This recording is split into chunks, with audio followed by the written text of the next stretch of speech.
Hey guys, it's Haley and welcome to another bookish video. So it is a beautiful Sunday today. We just got back from brunch and I'm ready to start this reading vlog. So basically I'm going to be reading 3 of the most hyped romances. I've heard so much about these and I'm so excited to get to them. The first one that I started last night is Get a Life, Chloe Brown by Talia Hibbert, and I can't wait to tell you guys my initial thoughts because, spoiler, I'm already obsessed with it. Let me go ahead and tell you guys some of my initial thoughts. Here is the little dust jacket. The book is actually sitting in my room right now because I'm about to get back to it. I'm really excited about this one. So I got about 70 pages into it and I'm obsessed with it.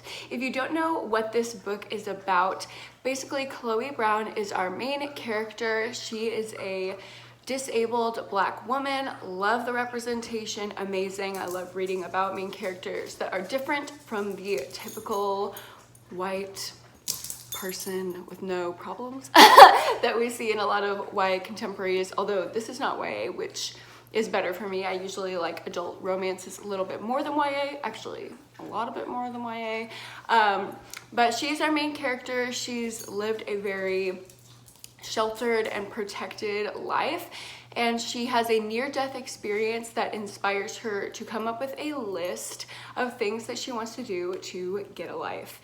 So she's doing these things, trying to branch out, and along the way she meets Red, and obviously it is the story of their love. I am just at the point when they're starting to really interact, and I love them individually as characters. I think they're both really strong characters, and I like them both individually a lot. And I like them together even more, so I can't wait for that to happen. I also really like just Chloe's like inside of her head. I feel like we're very similar, although I'm obviously not a Black woman suffering from chronic pain and illness, but I feel like we have very similar personalities, like with the list making and all of that. She's also kind of like prissy and a little bit guarded, and that makes her come off as a bitch sometimes, and she's completely aware of that, which love that self-awareness. I feel like I am very much like that as well, so I like reading from that kind of perspective. I also really like the dynamic with her 3 sisters. Obviously this is the first book in the like 3-part, it's not a series, is it? But these 3 Brown sisters, they each have their own novel, and this is the first one, and we're focusing on Chloe, but I really like all of the sisters, and I'm already excited to read the 2 companion novels that come after this for Danny and Eve's love stories. So it's looking really great so far. I think this one is worth the hype if I had to make an early judgment, and when I get about halfway through, I will give you guys another update. Hello vlog, it's a little bit later and I successfully made it halfway through Get a Life, Chloe Brown. I'm flying through it. I absolutely love it. I wouldn't be surprised if I actually finished it in one day because it's so good. It is so sweet. It's kind of a slow burn because we're halfway through and they still haven't gotten together yet, but they're both so cute. I love Red and Chloe so much as individual characters, so putting them together, I just love them. I do like Chloe's perspective a little bit more than Red's.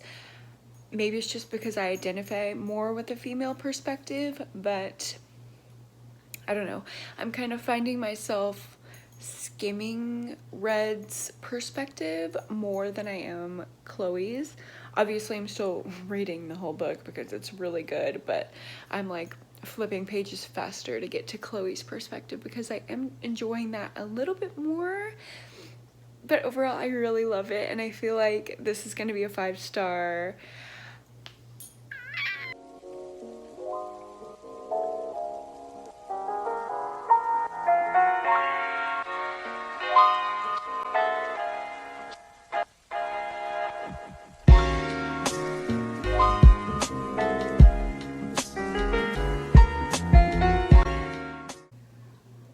You want to be in this update or? No. It's about books. Hello guys, it is the next day and it is Labor Day. So what does that mean? That means that there's 1 million people at my pool because the people who live in my apartment building do not understand that we are in a pandemic, and where there's one fucking frat boy, there's fucking 50. So they bring them all to my pool and put not only themselves and everyone who lives here at risk, but me. So, you know, if you just hear a horrible dubstep remix of a popular song that you know and love in the background of this clip, I sincerely and wholeheartedly apologize, but I simply cannot control the actions of the members of Theta Chi at the University of Texas at Austin. Anyways, this book. It's really good. I gave it 5 stars. I actually finished it last night in one day. I flew through it because I absolutely love it. It is one of my new favorite romances. I don't think anything could touch the Hating Game, to be honest, but Get a Life, Chloe Brown is definitely worth the hype. No doubt in my mind, 100%. I loved this book. I thought it was very sweet. The perfect amount of like cutesy with like the slow burn, like tension, like I don't know, it was just so well balanced. Loved the characters. The only thing that got on my nerves was the main conflict at the end was all based on miscommunication. So usually that would really annoy me. But I'll tell you why it didn't in this case, because I felt like it was almost too easy. So after their camping trip, you're thinking, oh my God, yes, they're just gonna be together. Thank God. You needed something there to put doubt in your mind. So it was like, oh my God, no, like, and they proved through that little bit of miscommunication that they would fight for each other. And I think Red really proved like his emotional maturity and his like ability to get over his baggage and everything. This man in this book is just completely wonderful. You will never find a more wonderful man in real life, and this is why we read fictional romance, am I right, ladies? I love him and I would date him. So sorry, Chloe, if he was real, I would steal your man. But this is a book and this is fiction. But I gave it 5 stars. Absolutely love it. And next up, I'm going to start All Your Perfects by Colleen Hoover. So this is not like a cutesy light romance. This is definitely going to be very heavy, very emotional. I believe it's about a woman who is engaged, and then while she's engaged, she meets someone who like she completely falls for, and she calls off the engagement. And then this is 7 years into their marriage. So not the fiance, but the new guy that she met while she was engaged to the other guy. And they're having more problems. Maybe she meets another guy and she's like, hold up, wait, rethinking all of my decisions. So I think it's like her finding her way back to this man, and you know, going through the troubles of marriage and like the strife, and like, is it all even worth it, and like, should we all just like be polyamorous and live our lives, or you know, this is the tea that we are thinking about lately. But yeah, I'm not ready for this. Everyone in my life that I know that has read this book has said like this will absolutely wreck you. So a little bit terrified. I will let you know what I think when I start it. Okay guys, I am 50 pages in to All Your Perfects. I really like this book. Like already, the meeting between the love interests. Why was it so perfect? Like why was it so perfect? Why? It was the right mix of like funny and adorable and like true to life and also like heartbreaking. I don't know, I just really liked their meeting. I also really like how the perspective shifts every other chapter from, it starts out with our main character Quinn 7 years ago and then her today. So I like that we are seeing, you know, the difference between how she was and how their relationship was then versus now. And yeah, I just think this is gonna be a really good one. It's written really true to life. I feel like everything described is very relatable and very like just true to life, like accurate. And our main character deals with infertility, so if you're triggered by that, I would definitely not suggest this. But if you are interested in stories involving infertility, definitely pick this up. It has opened my eyes already, just in 50 pages, to a lot of the struggles that women with infertility issues face.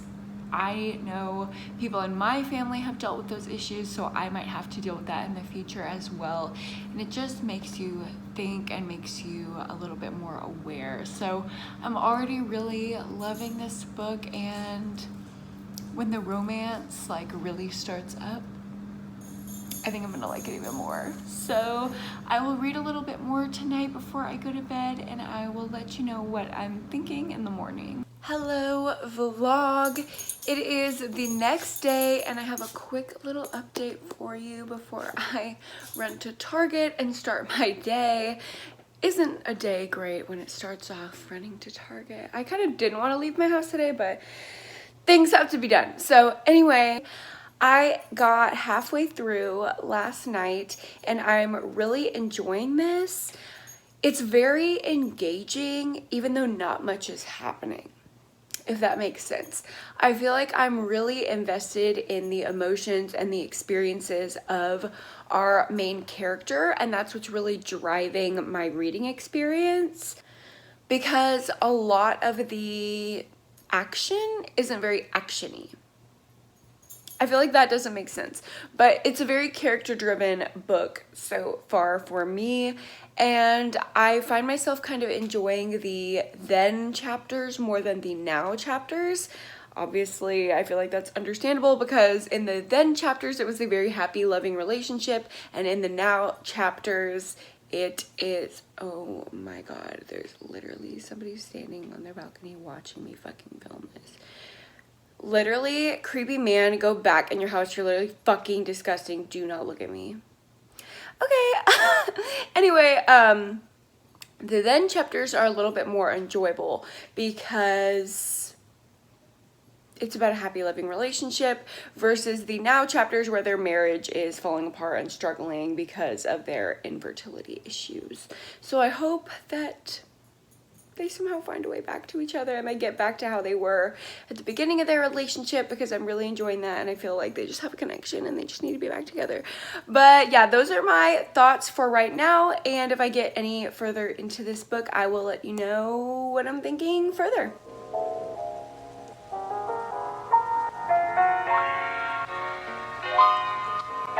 What are you doing? What are you doing?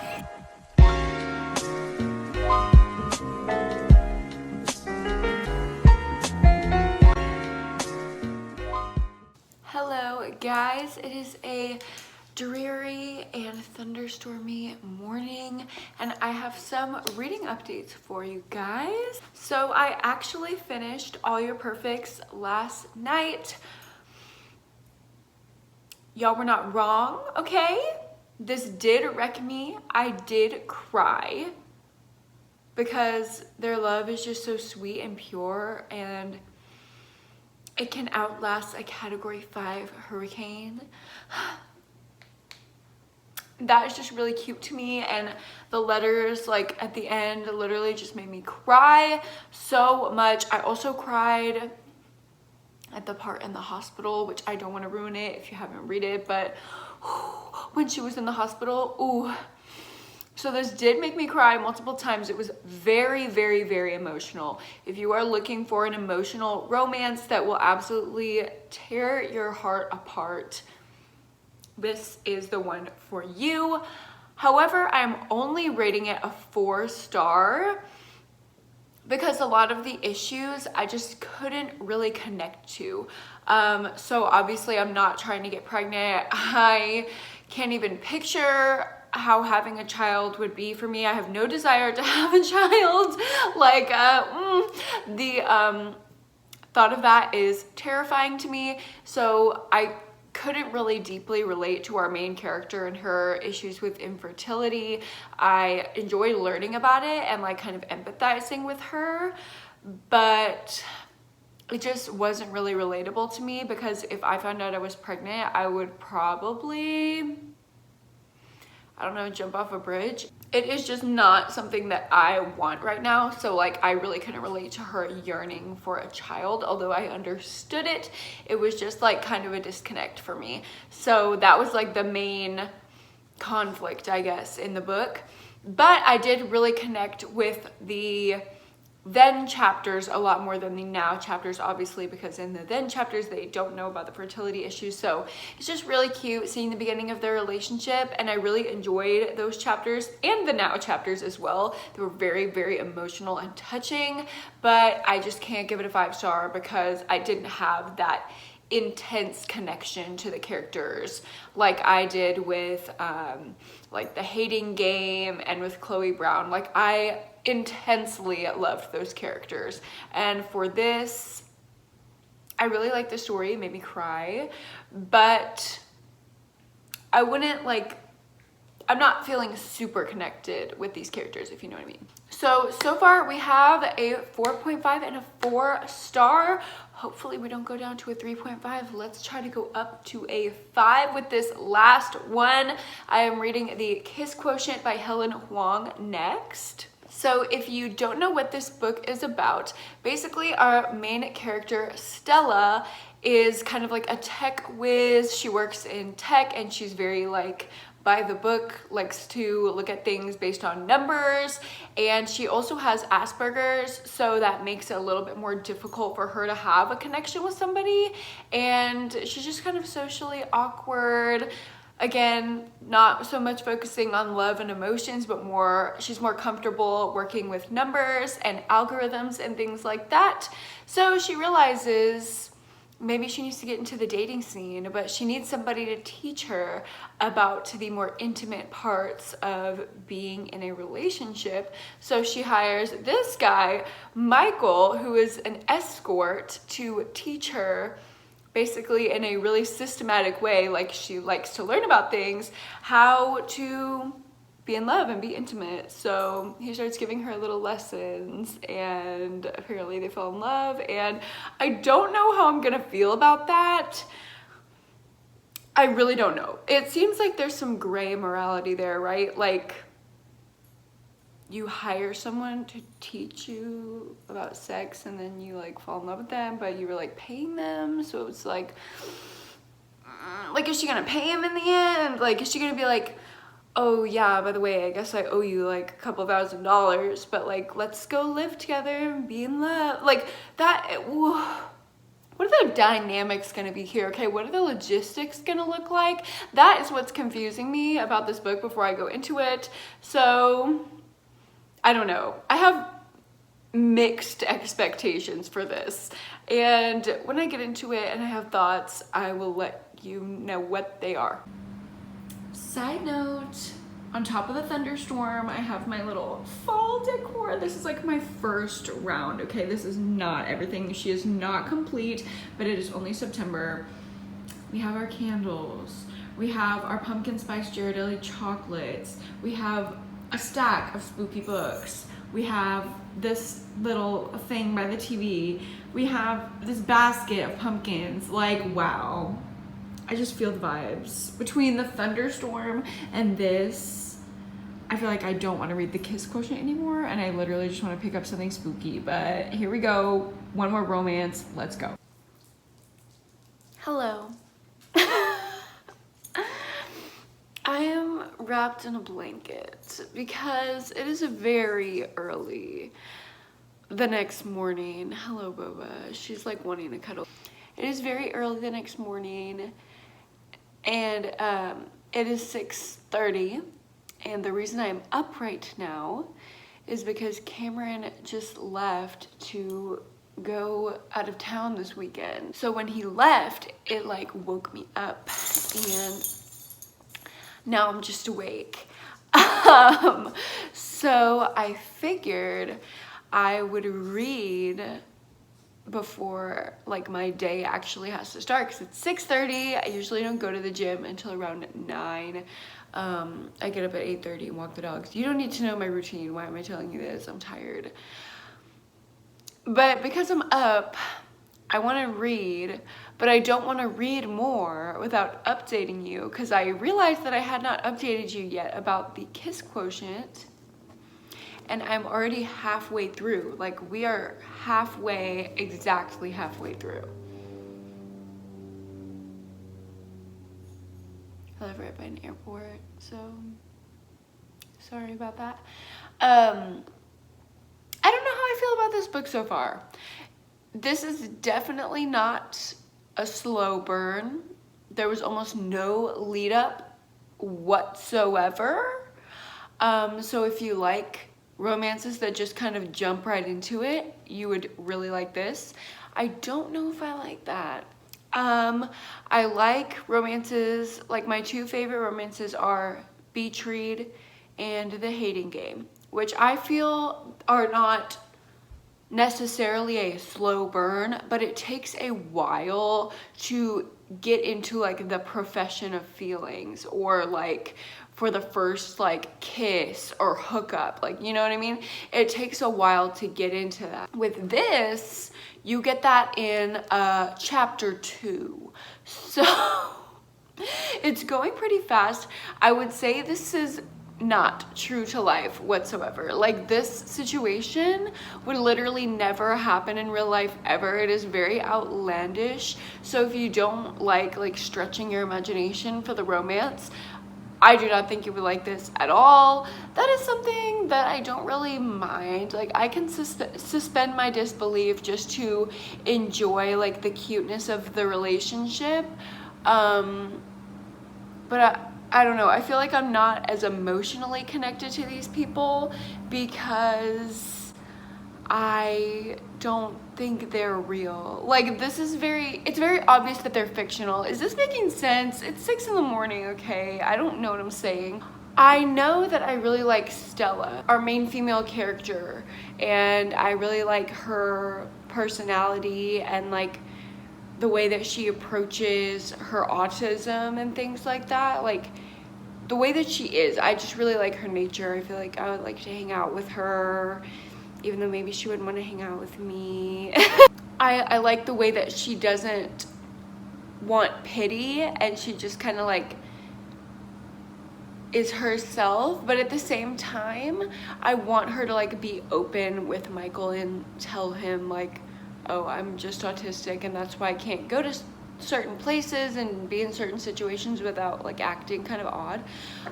So I just wish she would be honest and vulnerable with him, but at the same time, I like her like strength and determination to just like be a normal, you know, person. And as for Michael, I really like his like sweetness.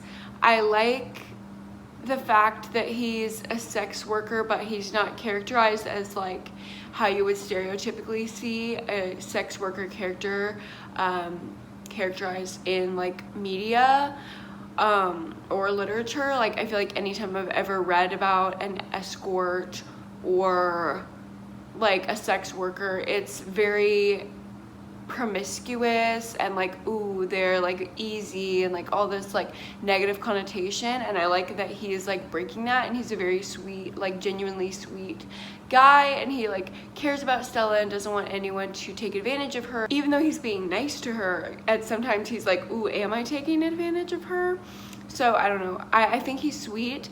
What I don't like about him is his daddy issues and like this whole situation with his dad. And it's like, he's on the run, he cheated on the mother, he did like shady stuff with the money, and it's like all these like random casual like mentions of his horrible father are happening, and I'm like,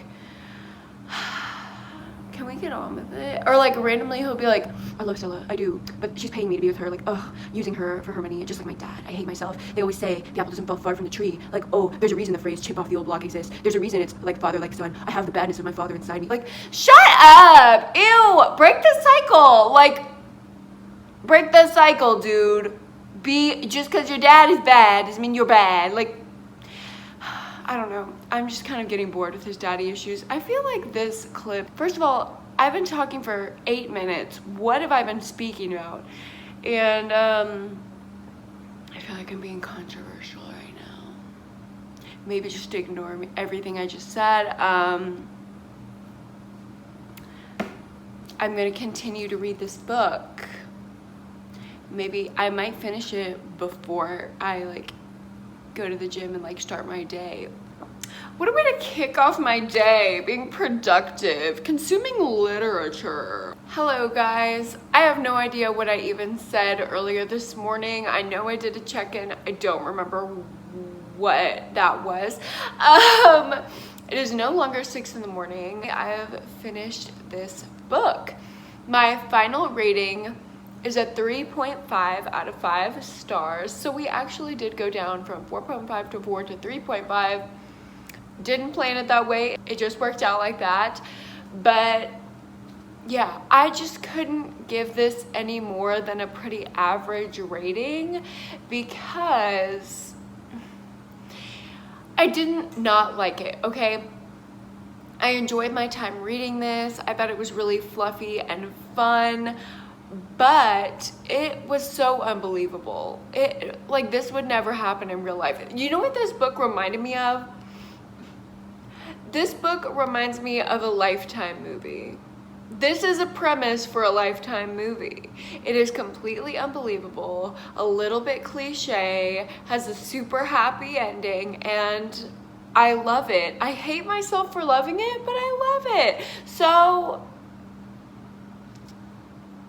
it is just a fluffy, fun little time, and sometimes you just want a cliche little fun romance. So this was nothing earth-shattering. Get a Life Chloe Brown was definitely the best book that I read in this video. I don't necessarily think this one is worth the hype, but All Your Perfects and Get a Life Chloe Brown, definitely worth the hype. And I'm super glad that I did this reading vlog. I had a lot of fun. So that is it for this vlog today, guys. Thank you so much for watching and just hanging out with me. I really appreciate it, and I will see you guys in the next one. Bye.